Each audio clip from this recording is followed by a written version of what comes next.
on parle à des inconnus, c'est On parle à des vrai, inconnus. Des inconnus nous écoutent, des inconnus nous observent, et nous sommes dans l'inconnu. et ces inconnus réagissent, et ces inconnus retransmettent, et le monde fait en sorte que nous ajoutons une petite couche à chaque fois à la À chaque précédente. fois. Non? C'est pas ça? Oui, oui, bien sûr, bien sûr. Bien sûr, une information, comme on dit, il y a des informations qui passent ou ne passent pas. Nous nous informons réciproquement. Feedback. Malgré tout, je suis quand même optimiste parce que, après avoir terminé mon scénario de Herzl, Tu peux mettre ta coudée peut-être si ça te non, non, c'est dérange. très bien, c'est très bien. Malgré le fait que nous ayons supporté des malheurs inouïs comme la Shoah, on s'est relevé, on a créé un État. Il n'est pas parfait, mais pourquoi est-ce qu'il serait parfait puisque nous ne sommes pas parfaits? Mais nous sommes en voie d'arriver à des objectifs qui deviennent à notre mesure. Parce qu'avant, nous n'étions capables de rien. Dans la galoute, on était des esclaves, on, était, on avait une mentalité d'esclave, et maintenant, qu'on le veuille ou non, même si on veut redevenir des esclaves, c'est plus possible. Nous sommes des hommes libres.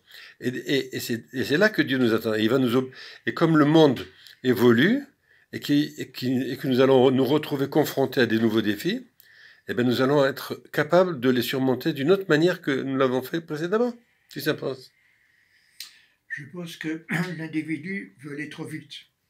Il essaye, il essaye tout de suite de faire, d'agir, de réparer, de s'enrichir, de conquérir, de s'imposer dans le monde. Il veut se démontrer qu'il existe. Se démontrer qu'il existe, ça veut dire obtenir une force, devenir une personne qui est reconnue par autrui, qui a des titres, qui a un pouvoir. L'individu part tout de suite à l'assaut d'un monde, alors que lui-même encore, il n'existe pas, parce que l'individu, il n'est pas créé tel qu'il doit être, il doit se créer lui-même. Ce qui, Dieu, la nature, celui qui l'a mis au monde, ne l'a pas mis au monde tel qu'il doit être. Il lui a donné les éléments de la construction, les éléments de sa perfection, les éléments de ce qu'il doit devenir. Mais c'est à lui de se construire.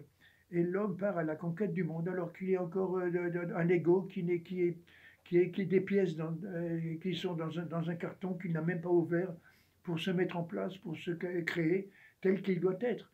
Ça me rappelle une histoire. Un homme, un homme qui passe à côté d'une rivière et il entend un cri au secours, au secours.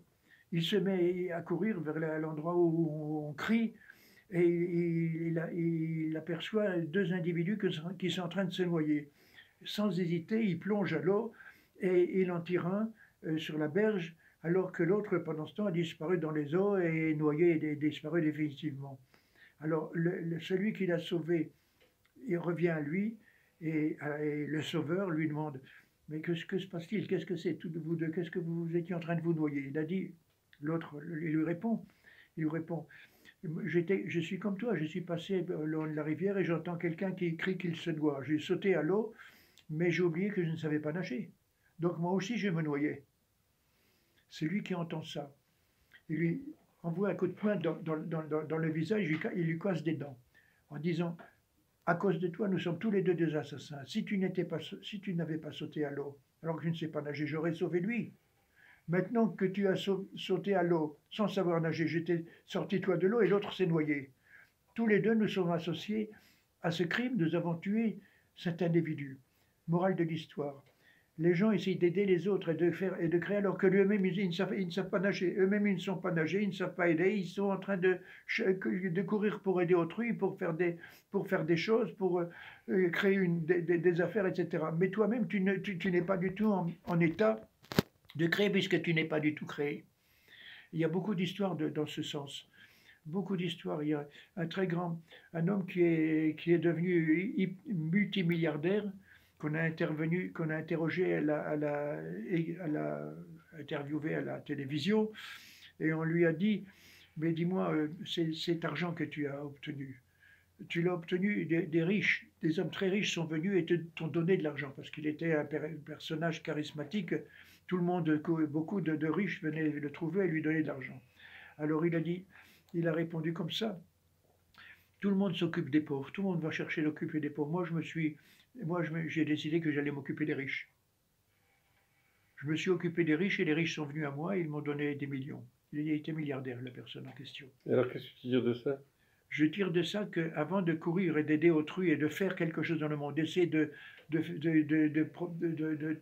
laisser ta trace dans le monde, créer une affaire, devenir un médecin, devenir un avocat, devenir un scientifique, avant de faire quelque chose dans le monde, toi-même tu fais partie du monde, tu es un monde qu'il faut créer. D'abord, crée-toi toi-même.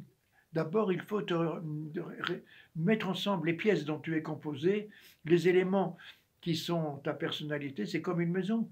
Il faut mettre ensemble toutes les pièces, les pierres sont là, les métaux sont là, tout est là, mais il faut créer la maison.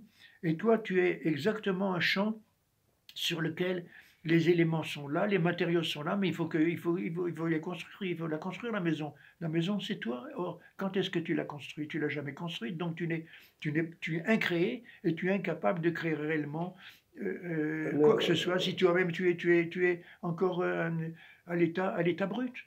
On ne se crée pas par la réflexion, on se crée par l'action. On se crée par l'action à condition qu'il y ait quelqu'un pour agir. Si c'est la personne qui saute à l'eau ne sait pas nager, il ne sauvera personne, il va se noyer. L'action, c'est pour ça que les gens font, et en fin de compte, quand ils font le bilan de leur vie, ils ont le sentiment qu'ils n'ont rien fait. Et que tout ce qu'ils ont fait, c'était de la poussière, comme on dit, autant n'emporte le vent. Il est magnifique ce livre de Mitchell. Autant n'emporte le vent. 1000 pages pour arriver à conclure que finalement, il n'y a rien du tout. Écoute, moi, voilà ce que je pense. Je reviens à la discussion que j'en ai eue à l'instant là, au sujet d'Israël. Ça fait 13,7 milliards d'années que le monde existe et que Dieu nous attend, n'est-ce pas? Oui ou non? Il a créé ce monde que pour Israël, que pour qu'Israël émerge, et maintenant qu'Israël émerge, il attend de lui qu'il fasse aboutir ce pourquoi il a créé ce monde. Sinon, ce monde n'a aucun sens. Nous sommes d'accord? C'est l'homme qui donne son sens au monde. Le monde en lui-même, en soi, n'a pas de sens. Or, maintenant, nous avons une nouvelle personnalité, nous avons une nouvelle identité. Nous avons une identité israélienne. Et le monde va venir obligatoirement taper à notre porte pour qu'on résolve des problèmes qui étaient théoriques pour nous pendant toutes les milliers d'années de la Galoute, et qu'aujourd'hui, pratiquement, nous sommes les seuls à pouvoir résoudre.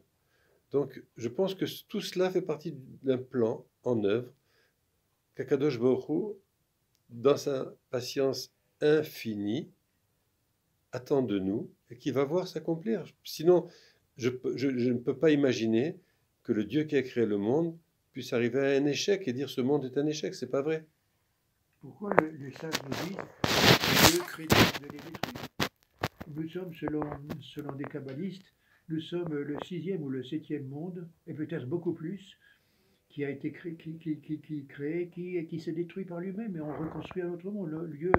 Le divin est hors du temps. Le temps, pour lui, n'existe pas. Avant, pendant, après, pour lui, c'est la même chose. Il n'y a pas de avant, pendant, après. En même temps qu'il fait un monde ici, lui crée un monde ailleurs. Oui. Nous sommes une poussière entre des multitudes de poussières. Ça, c'est le Dieu de Spinoza dont tu parles. Mais le Dieu d'Israël, il a le cœur qui saigne. Il souffre pour son peuple. Donc la souffrance accentue le temps. Elle ne peut pas être dans un temps infini, sec, froid. C'est pas vrai. La souffrance fait que le temps devienne dur et qu'il veut voir les choses évoluer.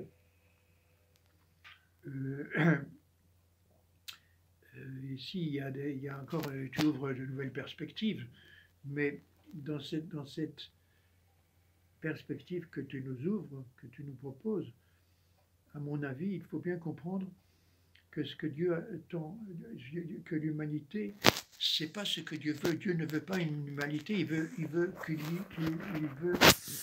que se crée un homme, et pas deux, et pas 10, un homme qui en soit en lui et qui parle d'égal à égal.